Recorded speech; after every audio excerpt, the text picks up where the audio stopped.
Also been dominated by the continuing fight within the Liberal Party over same-sex marriage, and it's forced Malcolm Turnbull to call this emergency meeting of Liberal MPs on Monday to sort out the opposing views. But before we get to talk about it, let's see a couple of these views. Don't forget the platform on which you were elected at the last election. Every single one of them was happy enough to say to the people at the last election, elect me and you will get a say over this whole question of same-sex marriage. For them to cross the floor to try to ensure that the Parliament does it, that is a real breach of faith with the public. After 15 years, I think we've talked this one through.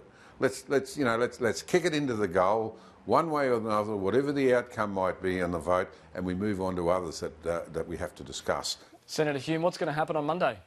Well, that's a very good question. I'll certainly be in the party room at 4 o'clock on Monday afternoon, and I think that there will be a robust debate, but that shouldn't be a surprise. You know, that's what the party room is there for. It's for robust debate and discussion. What the outcome will be, well, I don't want to anticipate. Do you think, have you had any sense or pressure or phone calls about ensuring discipline in making sure that you go to a plebiscite and that everyone in the Liberal Party room will agree on that? No, I have had absolutely no phone calls and no one is pressuring me to do anything of the sort. In fact, I suppose that's one of the benefits of being a member of the Liberal Party and a member of the coalition is that no one tells us how to vote. We think for ourselves. Where do you stand on same-sex marriage, by the way? I am actually in favour of same-sex marriage, but I looked those voters in the eye when I was campaigning in the lead up to the 2016 election, and I said that we will take this vote, we will take this issue to a plebiscite after the election. So you won't be crossing the floor. And the Turnbull government was elected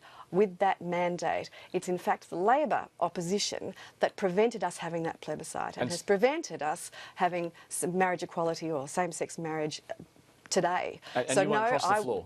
It was a promise I made in the election when I looked voters in the eye. I will not be crossing the floor on this issue. Claire O'Neill, are you for yes or no on same-sex marriage? I'm in support of same-sex marriage, and I think, like many Australians, I just wish that we could have dealt with this a long time ago, because while the Liberal Party rips itself to shreds over this issue again, we want a government in Canberra that's actually focused on the very serious problems that confront us, not dealing with a decision which the Australian people have debated, they've discussed and they've made a decision, and it's the politicians that are holding us back from just getting on with it. Yeah, I'm just well, the decision that they made was to have a plebiscite. That's why they voted in the Turnbull government. And in fact, the Australians haven't had their say yet. If you really want Australians to have their say, then the best way for them to do it would be through a national plebiscite. I reckon what Australians are going to be wondering, because this is all the chatter, that this sitting of Parliament is going to see a suspension of standing orders and a move to bring on a free vote. Claire O'Neill, is that what Labor's plotting for next week? Well, I don't want to use words like plotting, Matt, because this actually involves a really important issue to many thousands of Australians. But one thing that is really critical for your viewers to understand is the debate that is happening in the Liberal Party room is not actually about same-sex marriage at the moment. It is about whether the Parliament should be allowed to just do its job, and for all of us who are elected by our communities to go in and have our say on whether people should have equal rights to marriage. So what Malcolm Turnbull is doing right now is preventing your Member of Parliament from having a say on this issue. It is absolute madness that we have not been allowed to do what we're elected to do as parliamentarians, go into the Parliament and cast a vote on this issue and put it to bed once and for all. So last night, Lee Sales asked Bill Shorten, will you give any assistance to suspend standing orders so a private member's bill could be brought on? And Bill Shorten replied, we think the matter should be voted on. The answer is yes. So does that mean that Labor will be moving to suspend standing orders?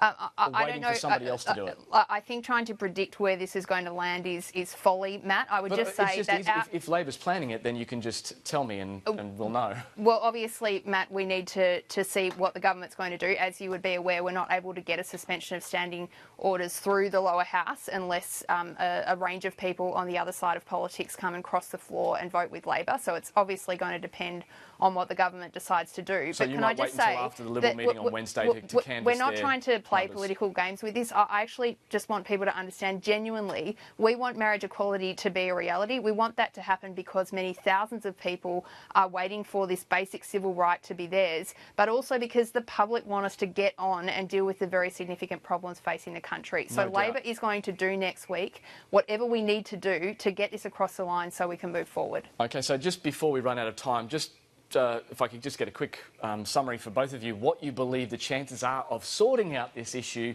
of same-sex marriage this year. Senator Hume. I think we all want it sorted out as soon as possible. Claire O'Neill. I think the chances are actually looking pretty good, Matt, and that is because a number of people in the Liberal Party room are standing up for their communities and trying to push this forward, and I think they deserve a lot of credit for that. And just quickly, Claire O'Neill, it's not a fait accompli that all Labor MPs support same-sex marriage. For instance, one of your colleagues, Anthony Byrne, has already said that he's going to vote no. So is there any risk there that a free vote might be scuppered by Labor MPs in the Senate, for instance? I don't think so. We don't bind on this issue. It's a matter of conscience, as we believe it ought to be for Liberal Party members of Parliament. But the vast majority of Labor MPs, something around 95%, I think are declared in favour of marriage equality. So the pressure and the issue here really is the Liberal Party and pushing Malcolm Turnbull to simply allow his members of Parliament to come into the Parliament and have a vote as they are appropriately meant to do as members of Parliament. Well, all may be revealed, hopefully, next week. Senator Jane Hume, Claire O'Neill, thank you so much for your time. Thanks, Thank Matt. you, Matt.